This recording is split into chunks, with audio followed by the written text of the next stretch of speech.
طيب بسم الله. الفاريبلز اللي هي المتغيرات، تعالى نفهمها مع بعض. الفيديو اللي فات قلنا ان احنا عندنا داتا تايب، وقلنا ان احنا عندنا اكتر من داتا تايب. طب بنخزنهم فين وازاي؟ الفاريبلز بقى هو اللي بيخلينا نعمل ستورج، تخزين، وكمان نقدر نعدل عليها بعد ما نخزنها. يعني مثلا انا خزنت رقم 10، اقدر اخليه 12، اقدر اخليه بعد كده 20، اعدل على البيانات من خلال المتغير. المتغير حاجة مهمة قوي لازم تفهمها. فاكر المثال بتاع الشوب لما قلنا ان احنا عندنا مخزن وبنخزن جواه تيشيرتات، وقلنا ان نفس المثال ده اعتبره معانا في الكمبيوتر وهو بنخزن جواه الداتا تايب. تعالى كده اضرب معايا مثال. لو احنا عندنا رقم 10 وعايزين نخزن الرقم ده، تقول لي رقم 10 ده من نوع انت. جميل، تعالى نتخيل ان احنا جبنا بقى صندوق، والصندوق ده من نوع انت، وحطينا جواه رقم 10، ومثلا كتبنا عليه نم بنسميه عشان ما يتوهش مننا. نيجي تاني عاوزين نسجل مثلا احمد، فتقول لي احمد من نوع سترينج، هنجيب له صندوق كبير شويه عشان السترينج اكبر، وهنحط جواه احمد والصندوق من نوع سترينج، وهسميه مثلا نيم. تقول لي مثلا، اقول لك عاوز احط حرف، احط مثلا حرف الايه، فتقول لي تمام، الحرف احنا عارفين ان هو من نوع تشارب، فهجيب له صندوق صغير عشان ده مساحته صغيره، واحط جواه حرف الايه والصندوق من نوع تشارب، واسميه مثلا الين. نفس الكلام بقى احنا بنعمله، ده اللي بيحصل حرفيا، ان احنا المتغير هو الصندوق ده، المتغير هو الصندوق ده بالظبط. طب بنكتبه ازاي في الكود؟ تعال اقول لك السنتكس بتاعه. السنتكس بتاعه اول حاجه عندنا بنكتبها هي الداتا تايب، بعدها النيم، بعد كده الفاليو، وما تنساش السيمي كود.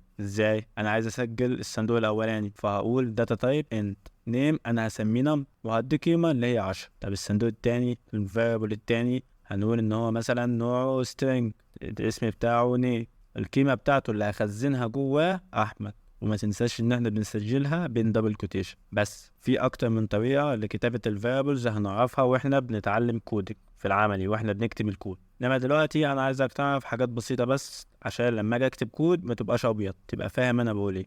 في قواعد كمان للنيم.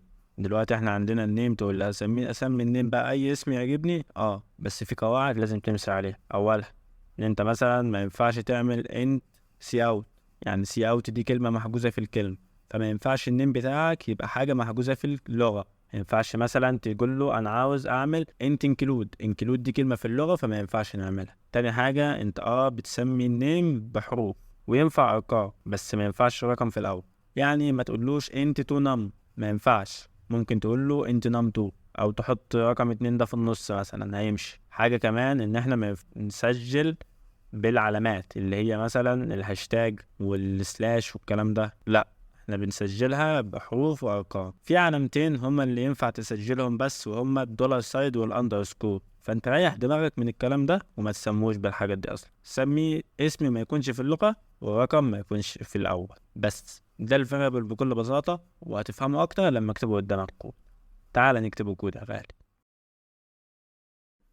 طيب تعالى بقى اعلمك ازاي بنكتب الفاريبلز وازاي بنتعامل معاها. اول حاجه تعال نفتح بس فيجوال، برضه مالكش دعوه بالكلام اللي فوق. حلو حلو. اول حاجه احنا في المتغير الاولاني كان عندنا، استنى، انت نم تساوي 10. حلو. كان عندنا متغير اسمه نم، نوعه انت، قيمته 10. احفظها كده. هنا المتغير كان عندنا اسمه، اولا كان string، واسمه name، وقيمته احمد. تمام. مش لازم نكتب الأخير. لو أنا جيت دلوقتي وعملت سي أوت نم، شنو ده؟ عملت سي أوت سترينج ودوس نم، لا استنى، غلطان. وطبعنا النيم، أو جينا دوس نم 10، طبعا لنا 10 اللي هي النم، طبعا لنا أحمد اللي هي النيم. كويس. أنا كمان ينفع أعمل متغير وأديه قيمة متغير. إزاي؟ يعني نشيل السترينج ده. تعالى دلوقتي نعمل انت اكس. انا عايز اخلي اكس ده بيساوي نم، كده اكس ده هيساوي نم، هيساوي 10، هيبقى اكس ب10 زي ما نم ب10. او جيت شلت ده كده وطبعت اكس، طبعا 10. تمام. كمان انا ممكن اعمل عمليه حسابيه هنا. يعني ممكن اقول لك مثلا نم بلس 10، انا او في 10، انا عاوز النم في 10، لو 10 في 10 بخزنها لي في الاكس، فهاجي ادوس رن، طبعا لي 100 اللي هي نم ب10 في 10.